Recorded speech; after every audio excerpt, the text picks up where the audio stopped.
Iman kepada qada dan qadar berarti percaya serta meyakini sepenuh hati bahwa Allah Subhanahu wa Ta'ala memiliki kehendak, ketetapan, keputusan atas semua makhluknya. Meski memiliki hubungan yang erat serta sama-sama mempengaruhi proses kehidupan manusia, qada dan qadar arti serta pengertiannya berbeda. Qada secara bahasa yang berarti hukum, ketetapan, dan kehendak Allah.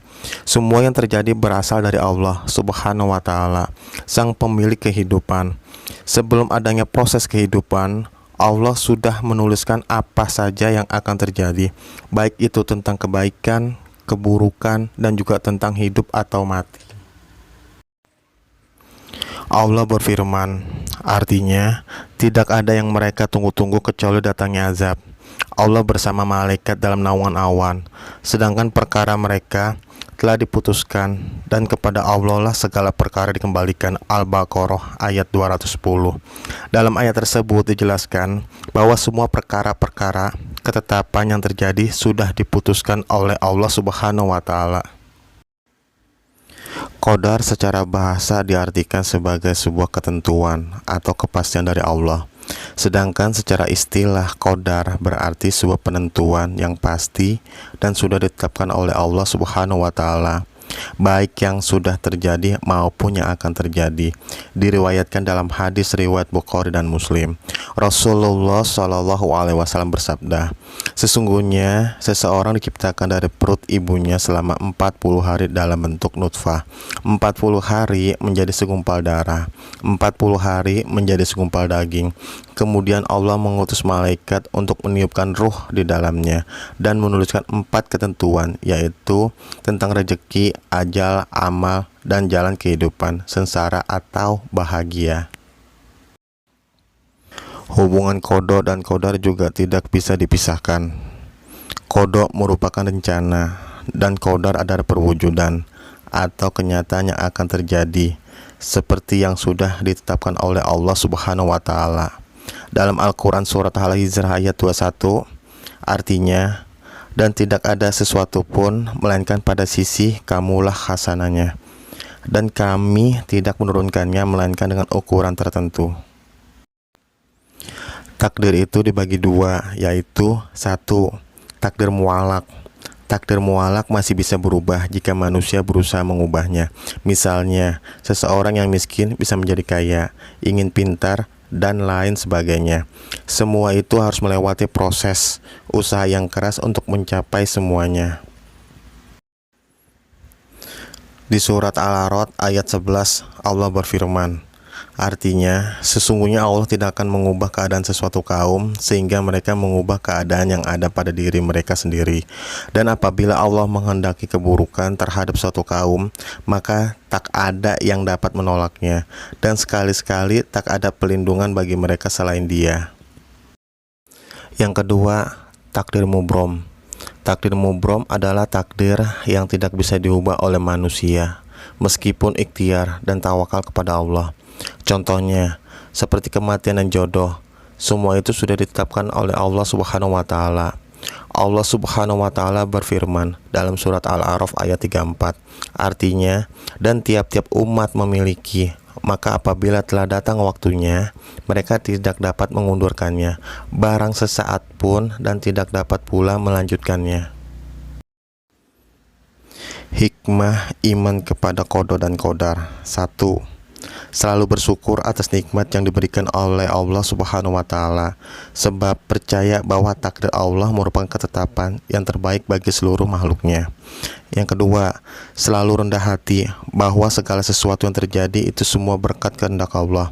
Yang ketiga, selalu berjiwa optimis dan tidak putus asa saat merasakan kegagalan. Mungkin Allah akan menggantinya dengan cara lain yang lebih baik. Yang keempat, membiasakan diri untuk bersikap sabar dan tawakal kepada Allah Subhanahu wa Ta'ala. Mengapa kita perlu berdoa kepada Allah?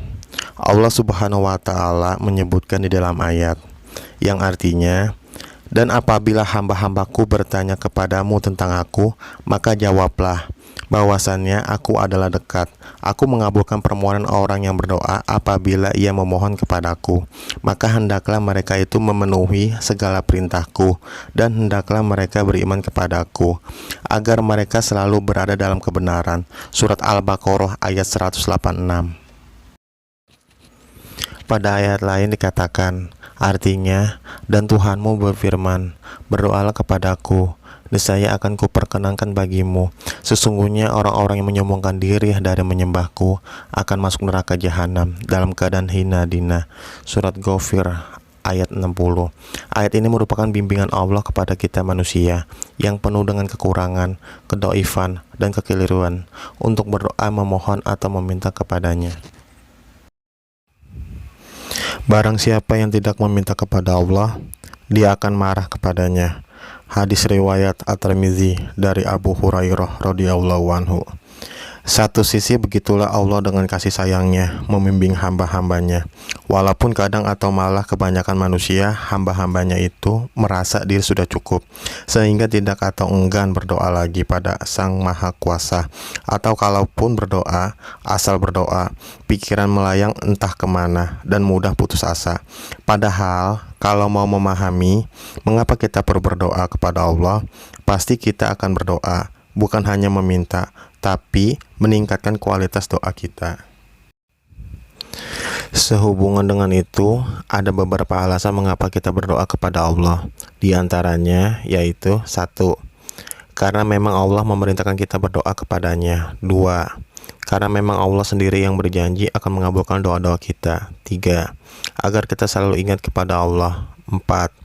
Agar kita selalu merasakan kebersamaan Allah dan bahwa Allah tak pernah meninggalkan kita sendiri. Yang kelima, agar hati menjadi tenang, sebab berdoa merupakan kebutuhan jiwa. Kitalah yang butuh dan perlu Allah.